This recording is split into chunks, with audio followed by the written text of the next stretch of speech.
So, Kyle, where are you from? Yeah, so I grew up in Roanoke, Virginia. Okay. And take me through your life before this island, before Fiji. What were you doing? So I'm an attorney. Right up until the Thursday before I left to come to Fiji, I was working my butt off to try and get all my work done so I could come out here. I work for a judge currently, but that's just for a year. Typically, I'm a litigator. I used to do like white collar criminal defense and trying to figure out what's next after Fiji. Okay, so where does your journey with Survivor begin? When did you first get hooked? Yeah, so it's funny for me, I'm one of the COVID converts. I had no idea what Survivor was. I thought it was like Fear Factor sort of deal, like eating worms on an island. Didn't realize that there was like this whole social strategic element to it. I was actually, we moved in with my girlfriend, now fiance's parents at the time, thinking it was gonna be for a week. Surprise, COVID lasts longer, and I spent 3 months there. And her mom, so my to-be mother-in-law is a super fan, and I just kind of fell in love with it. When I first started watching Survivor, I knew that this game was for me. Like, I love people. My life experiences, for a variety of reasons, have like forced me and more appropriately allowed me to be around tons of different types of people for like extended periods of time. Like, I feel like you meet people who are like, oh, you know, I know a lot of different people, but like, no, I've lived with so many different groups of people, and I've loved every moment of it. So I knew that Survivor, being dropped in the jungle with a bunch of people who may be completely different than you, but like you're working to an end goal for yourself, but at the same time trying to build a society that benefits everybody, like all those concepts are really interesting to me. You get the call, you're selected. What do you say to your boss to get out of work? I go to him and I say, hey, listen, like this once in a lifetime opportunity pops up. I love this job more than anything, so why don't we do this? Let me do my work as much as possible. I'll stay up night and day and get all of it done, and then you let me come out here and win $1 million. How about that? So what's it about? Is it about winning the money? Why are you playing the game? Yeah, I mean, listen, money is a big priority. Like, that money could change my family. My parents worked really hard, but we had a lot of struggles when I was growing up, so I would love to be able to give back to my mom and dad and my brother, who's kind of like always been a rock in my life. But, you know, like I mentioned, like just like where else are you gonna get this experience where you're dropped somewhere and like, while everything about you, your background and those things, they matter, they color how you play the game and how other people might see you, but at the end of the day, it's like what you do here. Like it is an island, and figuratively, it's also an island where like I get to be me, the me that I want to be, and like see how far that can take me.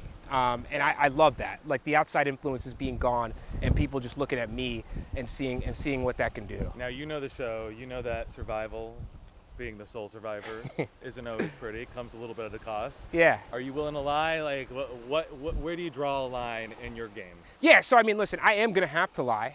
You know, like I'm not gonna tell people I'm a lawyer. That's sort of just become a Survivor trope. I'm gonna tell people I'm a teacher, which I did teach for quite some time, so I think it's a believable one. I don't feel bad about that. You know, I think the lines in the game that it's appropriate for me to do. I am gonna have to lie. I'm sure I'm gonna have to backstab. I'm sure I'm gonna have to do all those things, but I know I'm gonna be comfortable with it because at the end of the day, the Kyle that all of my castmates get is gonna be this Kyle. Like the only thing that will be able to take me far in this game is what's taken me far in life, which is my love for people and my ability to connect with them. I'm gonna have to use that, and that's gonna be natural, that's gonna be authentic. And at some points, I'm gonna have to use it in a way that I probably won't be too ethically happy with, but we'll cross that bridge when we get there. This is a learning experience. What have you learned about yourself so far? Man, I've learned that I love being sort of like free and like feeling like a kid again. Before I came out here, my mom told me on the phone, she was like, ever since you became a lawyer, you've kind of been more rigid or more tough.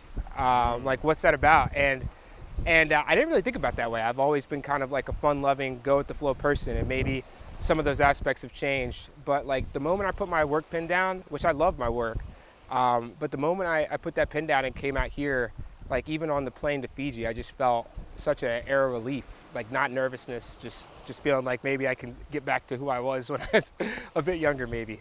Amazing. A few more questions. Jeff Probst. Yeah. We can't talk about Survivor without talking about Jeff. Have you connected with him through the audition process? How important is he to Survivor? Yeah, I mean, timeless. Like, Jeff is the guy. Like, he's the person who, when you think Survivor, his face pops up. And it's not just because he's the host.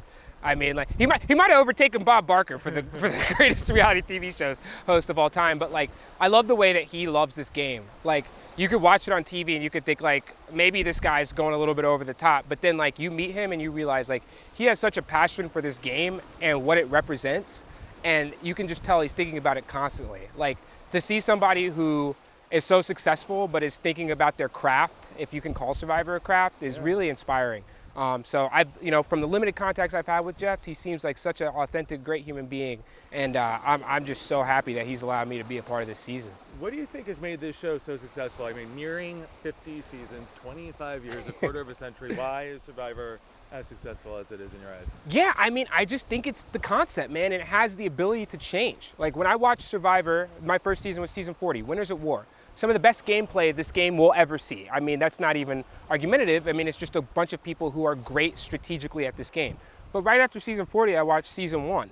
And that was a season that didn't have anything to do with gameplay, really. Like, we watched Richard Hatch, the first winner, sort of develop what strategy was, but it really was just a bunch of people figuring out what the hell to do when you're marooned on an island. And I love how the game ebbs and flows. It goes back and forth between this, like, how do you fit in socially on the island, and whether that can get you the $1 million, or like, how did you play the game?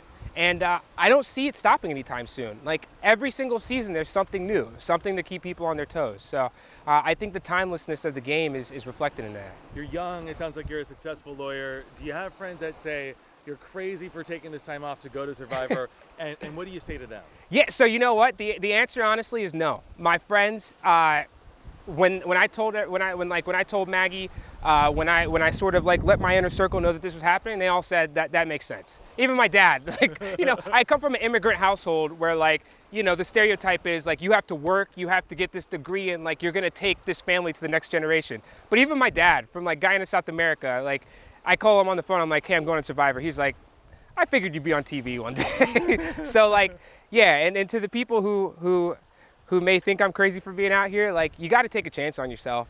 Well, like, what else are you gonna do? Like, I love my job, don't get me wrong, but like, when opportunity presents itself, you got to grab onto it. So that's what I'm gonna do here. You've been able to see each other, right? Have you seen most of the contestants? Yeah, I've seen everybody. So you're silently eyeing one another. Are there people that you're keeping a close eye on already? Yeah. I mean, we're all sizing each other up, but like, I don't know, maybe this is weird. I thought everybody else may be doing this, but from some of my other interviews, maybe not. Like, I've been making up backstories for everybody. I'm like, that guy, he owns his own business. This guy, he works on a farm. But like, no, it helps me sort of like keep grounded, and obviously those are all gonna wash away. But I can see myself literally working with everybody. I'm trying to like keep an open mind, and I'm just so pumped to actually hear their voices. I'm trying my best. I've been tempered down. I'm not really trying to make eye contact. I flash a smile here or there. But the entire time, what makes this is that you can't really talk to one another. Like, the integrity. It's hard. Yeah, it's not. I'm like the most extroverted person on earth, and this has been, I mean, absolutely maddening.